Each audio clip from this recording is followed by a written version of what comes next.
Dikisahkan orang-orang kafir terus menghalang-halangi dakwah Rasul dan terus menyerang serta mengolok-oloknya, sehingga Nabi merasa tidak nyaman bahkan resah. Dalam suasana demikian diturunkan kepada Nabi SAW Al-Quran Surah Al-Hijr ayat 97-99. Dipertanyakan apakah secara kejiwaan Rasulullah mengalami perasaan gelisah, tidak senang atau sempit dada seperti ditunjuk ayat tersebut. Rasulullah dilihat dari sisi kemanusiaannya boleh jadi mengalami perasaan semacam itu.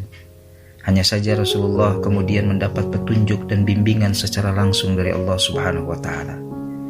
Merujuk pada ayat tersebut, agar terbebas dari perasaan sedih atau gelisah, Rasulullah diperintahkan Allah Subhanahu wa Ta'ala agar melakukan 4 hal, yaitu tasbih, tahmid, bersujud dan ibadah kepada Allah Subhanahu wa Ta'ala sampai datang kematian. Petunjuk ini tidak hanya penting bagi Nabi, tetapi lebih penting bagi kita umatnya.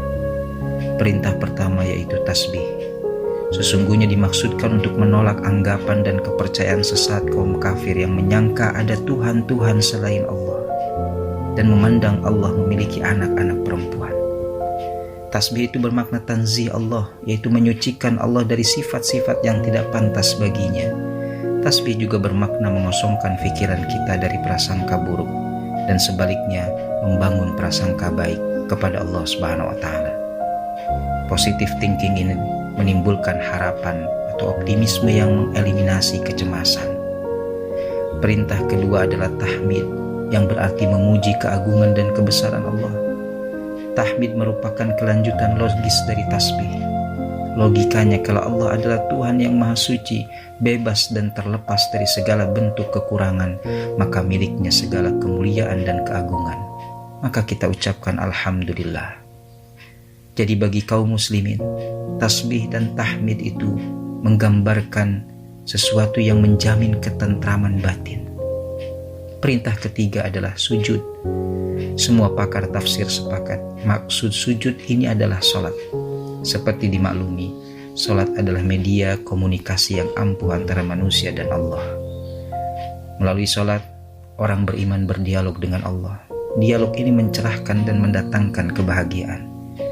Rasulullah bila ditimpa kesulitan langsung melakukan sholat. Lalu perintah keempat, beribadah sampai manusia menemui ajalnya. Ibadah di sini tak hanya sholat, tapi semua kebaikan dan kepatuhan kepada Allah. Bagi seorang mukmin, tak boleh berlalu suatu waktu tanpa ibadah dan amal soleh. Siapa yang melaksanakan keempat macam ibadah ini, ia akan mengalami pencahayaan ilahi yang membuatnya mampu menghadapi godaan dunia.